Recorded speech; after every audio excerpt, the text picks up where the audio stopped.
Hello les accros de One Piece, c'est Silver et Copper. Bienvenue sur Raftalie, la chaîne dédiée à tout l'univers de One Piece. 2 ans déjà qu'un petit groupe de pirates s'est formé sur East Blue. Certes, comme tant de leurs prédécesseurs, leurs actions n'ont fait que des vaguelettes. Mais eux, ils ont poussé l'audace bien trop loin. Ils ont attaqué et terrassé des ennemis de plus en plus puissants. Ils se sont érigés en véritables menaces pour la région. Et comme ça ne leur suffisait pas, ils ont conquis la première moitié de Grand Line avec une grande aisance. Leur chef a nargué les institutions. Ils sont revenus après avoir disparu pendant 2 ans. Et ils étaient tous au grand complet. Ils ont continué à tout salir. Ils sont une tâche que nous devons absolument éliminer. Voilà exactement ce que dit Brand New à chacune des réunions de la marine. Ça, c'est certain. Mais nous, en tant que fans, on les adore. Et on les encense toujours. Alors c'est avec un grand plaisir qu'on vous a fait cette petite vidéo spéciale action des Mugiwara. Les moments qui font que forcément, on les adore tous. Et oui, certains d'entre vous l'attendaient, c'est certain, car après tout, ce genre de moments, il y en a énormément. Mais surtout, n'oubliez pas que ces vidéos sont toutes en 3 parties,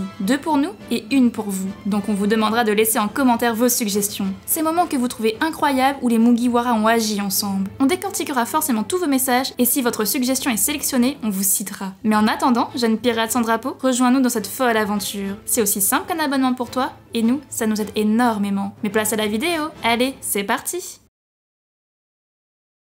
Partie 1, la première marche.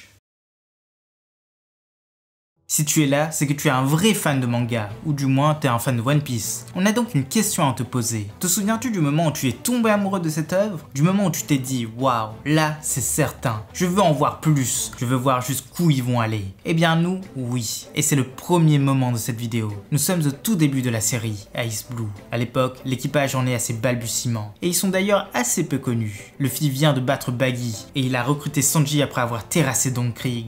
Hélas, il doit aller chercher sa navigatrice qui s'est enfuie avec son bateau. Nami a pris le mairie. Elle est retournée dans son village, Kokoyashi. Mais dès les premiers pas de Luffy sur les lieux, il va comprendre que quelque chose ne va pas. Le lieu est la proie d'un pirate très cruel, un homme poisson et son équipage, le fameux Arlong. Depuis de nombreuses années, ils ont conquis ce territoire. Ils imposent une taxe aux habitants et s'ils ne peuvent pas payer, c'est la mort assurée. La pauvre Nami en a subi les conséquences. Sa mère fut tuée sous ses yeux. Elle a été forcée à travailler pour son meurtrier, forcée à fuir tellement de fois. Elle a économisé pour racheter son village. Mais Arlong l'a encore dupée et pour la seule fois de son existence, elle s'abandonne. Elle pleure car elle est impuissante. Mais cette fois, son capitaine est là, son équipage aussi. Et ensemble, ils ne vont pas laisser passer ça. Ensemble, ils vont marcher vers Arlong Park et vont montrer à tout East Blue ce que les pirates du chapeau de paille savent faire. Et c'est ça qui nous a fait aimer cette œuvre. Numéro 2, le défi. Prêt pour un grand classique? Eh bien c'est le moment du numéro 2. Et pour ça, il faut avancer un peu dans le temps. Nous sommes à Water 7, la cité de l'eau. Depuis des dizaines d'années, cet endroit est connu pour ses charpentiers hors normes. Hélas, une autre réputation va prendre le dessus, car des infiltrés du gouvernement se sont glissés parmi eux, le CP9. Et après avoir essayé de voler les plans de Pluton et de tuer leur supposé propriétaire, ils vont enlever Robin, la seule qui peut lire les poneglyphes. Et bien sûr, en passant, ils vont éclater 2 de nos Nakama préférés. Mais tant pis, ils doivent sauver leur ami. Et sans aucune hésitation, ils se lancent à leur poursuite à l'aide de l'ancien train des mers. Leur but est de dévaster Enies Lobby tant qu'ils n'auront pas récupéré Robin. Et forcément, ils le feront très bien. Chacun empruntera son chemin et arrivera au lieu que leur dictait le destin, le toit de l'édifice. Et dans une marche monumentale, les membres de l'équipage rejoindront leur capitaine et lanceront un défi au CP9, un défi au gouvernement. Ils détruiront le drapeau de l'ennemi et décideront de libérer leur Nakama en voyant ses larmes. Numéro 3, l'arbre.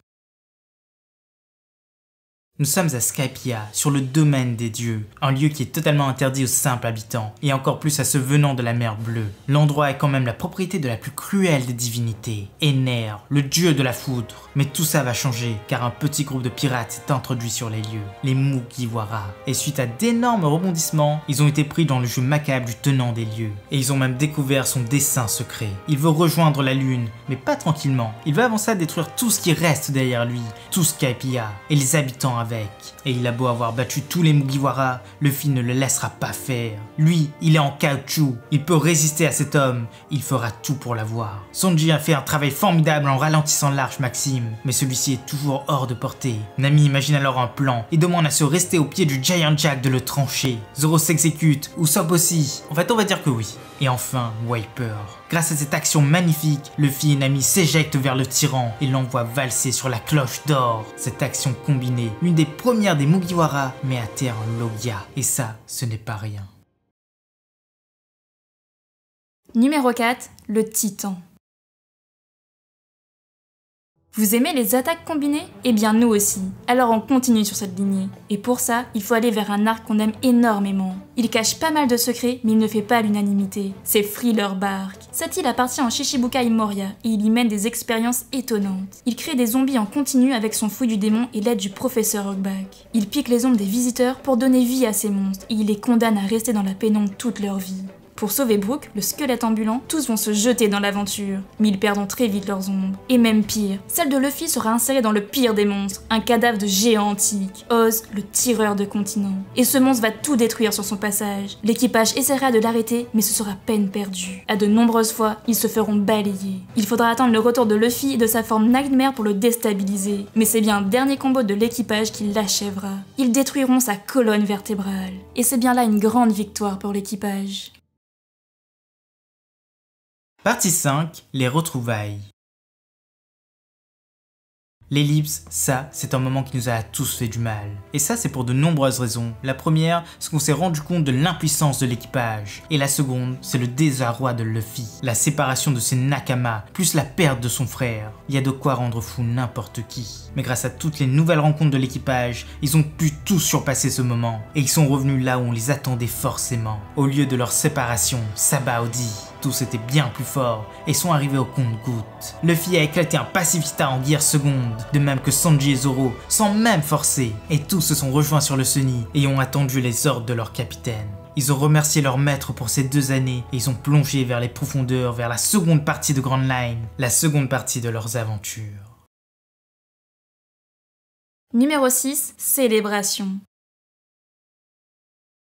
Et pour ce dernier moment, on ne pouvait pas passer à côté de ça. Cet acte est devenu important, un vrai symbole, une promesse de victoire. Et pour ça, il faut se rendre dans le pays le plus dangereux actuellement, le pays des voix. Ce lieu est sous l'emprise de Kaido depuis bien trop d'années, et les samouraïs d'Oden, aidés par les Mugiwara, ont décidé de le faire tomber. Mais la tâche est ardue, et rien, oh rien ne les avait préparés à ça.